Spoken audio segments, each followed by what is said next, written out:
লাভ। দাওয়া বললে এটার সাথে লাভ থাকতে হবে, লাভ, ভালোবাসা। ভালোবাসা দিয়ে আপনি মানুষের হৃদয় জয় করতে হবে। আমরা দায়ীরা অনেক সময় বেশি জাজমেন্টাল হয়ে যাই। আরব শায়েখরা বলে যে নাহনু দুআত লাসনা কুদাত, আমরা দায়ী, আমরা জাজ নই, উই আর নট জাজেস। আমাদের অনেক দায়ীরা আমরা ভুল করে ফেলি। আমরা বলি যে ও খারাপ, ও এটা, ও জাহান্নামী, ও খারিজ, এরকম আমরা সবাইকে নাকচ করি। মনে হয় যেন সবাইরে জাহান্নামে পাঠাই, আমি একা জান্নাতে যেতে পারলেই সফল। আচ্ছা বলেন তো, সব গেল জাহান্নামে, আপনি একা শুধু জান্নাতে, ভাল লাগবে আপনার? এই যে আজকে আমরা এখানে সবাই ছাত্র, শিক্ষক, ডিস্টিংগুইশ গেস্টরা, উপরে আমাদের বোনরা, কত ভালো লাগতেছে না? ধরেন যে 2500 সিটিং ক্যাপাসিটির এই চীন মৈত্রী সম্মেলন কেন্দ্রে কেউ নাই, শুধু আপনি একা। এই বিশাল হল রুমে কেউ নাই, আপনি একা, ভাল লাগবে? সবাইকে জাহান্নামে পাঠিয়ে শুধু আমি জান্নাতে গেলে এটা আমার ভাল লাগবে না ওই জান্নাতে। আমরা কিভাবে আমাদের জান্নাতের দলকে ভারী করতে পারি, এই চেষ্টাটা আমাদের বেশি বেশি করতে হবে, কি বলেন? তাহলে দাওয়া should be full of love, কারণ ভালোবাসা দিয়ে যা জয় করা যায়, কঠোরতা দিয়ে তা পারা যায় না। ভালোবাসা দিয়ে আপনি যেটা করতে পারবেন, কঠোরতা দিয়ে কখনো সেটা করতে পারবেন। আসুন আমরা হাদিস থেকে শুনি, সিরাত থেকে শুনি। আল্লাহর হাবিব সাল্লাল্লাহু আলাইহি ওয়াসাল্লাম মসজিদে নববীতে বসে আছেন সাহাবাদেরকে নিয়ে। হঠাৎ এক বেদুইনের আগমন। বেদুইন মানে যার মধ্যে নগর জীবনের কোনো নিয়ম কানুন সে দেখেনি, জানে না, বুঝে না। সিভিলাইজেশন বলতে যেটা বুঝি, ভদ্রতা, কার্টিসি, ম্যানার, এটা সে শিখেনি। এরকম এক বেদুইন অনেক দূর পল্লী থেকে মদিনার মসজিদে নববীতে এসেছে, কিন্তু সে ইসলাম ধর্ম গ্রহণ করেছে, মুসলিম। তো মসজিদে ঢুকে সে 2 রাকাত নামাজ পড়তেছে। এসে যে রাসূলকে সালাম দিবে, কথা, ওই কার্টিসিটাও নাই। রাসূল সাল্লাল্লাহু আলাইহি ওয়াসাল্লাম বসা ওইদিকে সাহাবাদের নিয়ে, সে তার মতো এসে এক জায়গায় মসজিদের সাথে তার উট বেঁধে সে 2 রাকাত নামাজ পড়ে দোয়া করতেছে আল্লাহর কাছে। কি দোয়া জানেন? দোয়ার মধ্যেও কাটিছি নাই। দোয়াতে বলে, ইয়া আল্লাহ, আল্লাহুম্মা আরহামনি ওয়ারহাম মুহাম্মাদা ওয়ালা তারহাম মা'ানা আহাদা। মানে আল্লাহ, তুমি শুধু আমারে রহম করো আর মুহাম্মদ সাল্লাল্লাহু আলাইহি ওয়াসাল্লামের রহম করো, আমাদের সাথে আর কাউরে রহম করো না তুমি। বেদুইন, তার মধ্যে আদাবু দোয়া, দোয়ার যে একটা এটিকেটস আছে, এটা তো তার জানা নাই। দোয়ায় অন্যদের জন্য দোয়া করলে যে নিজের লাভ, এটা সে জানতো না। আমি যদি বলি যে আল্লাহ এই ভাইদেরকে তুমি কবুল করো, তখন ফেরেশতারা বলে আল্লাহ যিনি দোয়া করতেছে আগে তাকে তুমি কবুল করো। কেউ অসুস্থ, আমি যদি বলি আল্লাহ আমার এই ভাইকে তুমি সুস্থ করো, আল্লাহ ফেরেশতারা বলে আল্লাহ যিনি দোয়া করলেন আগে তার রোগ বালাই থাকলে আগে তাকে সুস্থ করো। এই যে দোয়ার এটিকেটস, আদাব ও দোয়া, এটা সে জানতো না। সে দোয়া করতেছে আল্লাহুম্মা আরহামনি ওয়ারহাম মুহাম্মাদা ওয়ালা তারহাম মা'ানা আহাদা, শুধু আমারে রহম করো, মুহাম্মদ সাল্লাল্লাহু আলাইহি ওয়াসাল্লাম রহম করো, আর কাউরে না।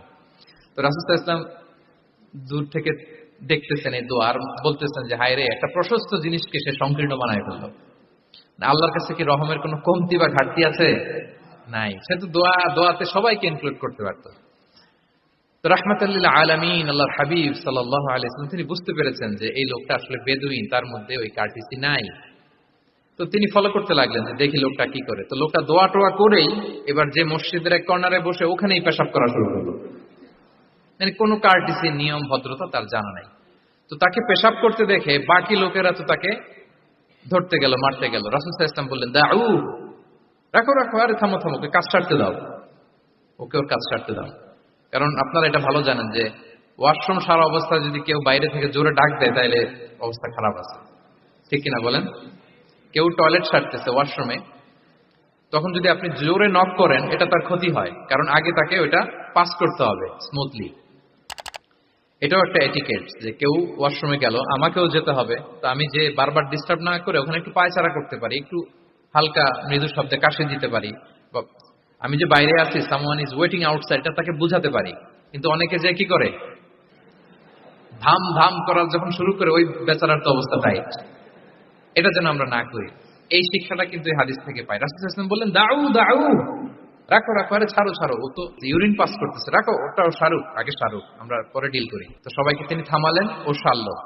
এবার রাসূল সাল্লাল্লাহু আলাইহি ওয়াসাল্লাম বললেন, এবার তোমরা যে ওয়া হারিকু আলা বাউলিহি সাজলান মিন মা, যেহেতু মসজিদে নববীর ফ্লোর ছিল বালুর ফ্লোর, শুকিয়ে যাবে, বললেন যে ওর পেশাব করা জায়গার উপর 1 বালতি পানি ঢেলে দাও। সাহাবারা দিল। আর এই বেদুইন লোককে রাসূল সাল্লাল্লাহু আলাইহি ওয়াসাল্লাম কাছে টেনে নিলেন, যে তাকে খুব ভালোবাসা দিয়ে বললেন, কি অবস্থা তোমার, কোত্থেকে আসছো, সব খোঁজ খবর নিয়ে বললেন যে তুমি যে এইখানে নামাজ পড়লা, এরপরে আবার এই কাজটা সারলা, তুমি কি জানো এখানে আল্লাহর জিকির করা হয়, এটা আমাদের ইবাদতগাহ, এখানে আমরা রবের জিকির করি। তার কাছে ফরিয়াদ করি, সবাই মিলে এই কমিউনিটির সবাই এখানে আসে, এই কমিউনিটির মদিনার কমিউনিটির সবাই মিলে নারী পুরুষ নির্বিশেষে আমরা এসে এখানে আল্লাহর কাছে ফরিয়াদ করি, দোয়া করি, ইবাদত করি, কোরআন তেলাওয়াত করি। এটা আমাদের ইবাদতগাহ। এইখানে কি এমন কাজটা করা তোমার ঠিক হলো? সে তো লজ্জায় কাছুমাছু হয়ে রাসূলের কাছে ক্ষমা চাইছে। সুবহানাল্লাহ বিহামদিহি। একটা কঠিন পরিস্থিতিকে ভালোবাসা দিয়ে রাসূল কোথায় নিয়ে যেতেন, এটাকে পুরো হিস্ট্রি পাল্টে দিতেন, সিনারিও পাল্টে দিতেন। সাহাবারা অবাক হলো, তারাও শিখলো যে না, এরকম করা যাবে না। তখন তাকে এইভাবে ডিল করলেন। আর সাহাবারা যারা রাগারাগি করেছিল, সাহাবীদেরকে রাসূল সাল্লাল্লাহু আলাইহি ওয়াসাল্লাম বললেন, ফাইন্নামা বুইসতুম মুয়াসসিরিন ওয়া লাম তুবআসু মুআসসিরিন। মনে রাখো, তোমরা সহজপন্থী হয়ে প্রেরিত হয়েছো, তোমরা কঠিন কট্টরপন্থী হয়ে জটিলপন্থী হয়ে প্রেরিত হও নাই। তোমরা কোনো কাজকে জটিল ভাবে সমাধানের দিকে যেও না, সহজ করে সলভ করবা। সুবহানাল্লাহ, সুবহানাল্লাহ বিহামদিহি। তাহলে দেখেন, ভালোবাসা দিয়ে রাসূল সাল্লাল্লাহু আলাইহি ওয়াসাল্লাম ওই বেদুইনকে যেভাবে আদব শিক্ষা দিলেন, তার হৃদয় জয় করলেন, কঠোরতা দিয়ে পারা যেত? তো 6 নাম্বার দাওয়া মেথোডোলজি হচ্ছে দাওয়া should be full of love, full of love, full of well wishes. আপনি শুভকামনা, ভালোবাসা, এটা দিয়ে আপনি মানুষের হৃদয়ে যতটুকু জায়গা পাবেন, কঠোরতা দিয়ে পাবেন না। আরেকটা ছোট্ট উদাহরণ দেই।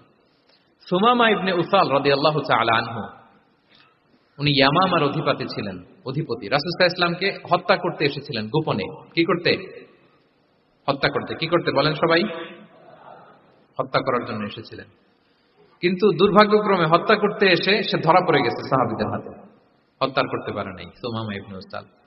তো সাহাবীরা তাকে ধরে মসজিদে নববীর পিলারের সাথে বেঁধে রাখলো, বেঁধে রাসূল সাল্লাল্লাহু আলাইহি ওয়াসাল্লামকে ডাকলো। তারা বলল যে ইয়া রাসূলুল্লাহ, দেখেন ইয়ামামা থেকে আসছে সুমামা ইবনে উসাল আপনাকে হত্যা করবার জন্য, তাকে আমরা ধরে ফেলেছি, আমরা বেঁধে রেখেছি। রাসূল সাল্লাল্লাহু আলাইহি ওয়াসাল্লাম তার কাছে যে তার খোঁজ খবর নিলেন প্রথম দিন, এবং তার সামনে যথারীতি তাওহীদ এবং রিসালার দাওয়াত দিলেন। ফিরে আসলেন, ফিরে এসে সাহাবাদেরকে বললেন, তোমাদের ঘরে ভালো রুটি আছে কার কাছে? রুটির কালেকশন, আটা পিষে রুটি বানাতে পারবে। একজন বলল আমি। বললো যে এটা সুমামাকে দিয়ে আসো। তো দিয়ে আসলো। আরেকজন বললো ভালো তাজা খেজুর আছে কার কাছে? এক সাহাবী বললেন আমার কাছে। রাসূল ইসলাম বললেন যাও, এটা সুমামাকে দিয়ে আসতেন। এরপরের দিন রাসূল ইসলাম যে আবার ইসলামের সৌন্দর্য, মাহাসিন আহকামি শারিয়া, ইসলামী শারিয়ার যে বিউটি অফ ইসলাম, এটা তুলে ধরলেন, ইসলামের যৌক্তিকতা তুলে ধরলেন। সে অবাক হতে লাগলো যে কিরে, যুদ্ধবন্দীদের সাথে মুহাম্মদ সাল্লাল্লাহু আলাইহি ওয়াসাল্লাম এবং তার অনুসারীরা এরকম আচরণ করে? সে তো যুদ্ধবন্দী, এত সুন্দর আচরণ। তাকে আবার ইসলামের সুশীতল বাণীগুলোর প্রতি আহ্বান করে রাসূল ইসলাম বাড়িতে এসে এবার নিজের যে উট আছে, উটকে যে পালে, সে রাখালকে বলল তুমি উটের দুধ দহন করে তাকে কিছু দুধ দিয়ে আসবে। সুবহানাল্লাহ। আসছিল রাসূল সাল্লাল্লাহু আলাইহি ওয়াসাল্লামকে কি করতে? হত্যা করতে। তো তাকে ওটার গরম দুধ দিয়ে আসা হলো, সে পেট ভরে খেলো। তৃতীয় দিন এবার রাসূল সাল্লাল্লাহু আলাইহি ওয়াসাল্লাম যে ইসলামের যে ভবিষ্যৎ, ইসলাম মানলে যে জান্নাতে থাকা যাবে, এগুলো সব বললেন এবং তাকে আরো অনেক মেহমানদারি করলেন, আপ্যায়ন করলেন। 3 দিন যখন রাসূল সাল্লাল্লাহু আলাইহি ওয়াসাল্লাম ইসলামকে তার সামনে এভাবে প্রেজেন্ট করলেন, আপ্যায়ন করলেন, ভালো আচরণ দেখালেন, সে অবাক হয়ে গেল। আল্লাহ তাআলা তার হৃদয়টাকে নূর দিয়ে আলোকিত করে দিলেন। 3 দিন পর রাসূল সাল্লাল্লাহু আলাইহি ওয়াসাল্লাম সাহাবীদেরকে ডেকে বললেন, যাও সুমামা ইবনে উসালের হাত পা গুলো যে রশি দিয়ে বেঁধে রেখেছো ছেড়ে দাও, রশিগুলো খুলে দাও।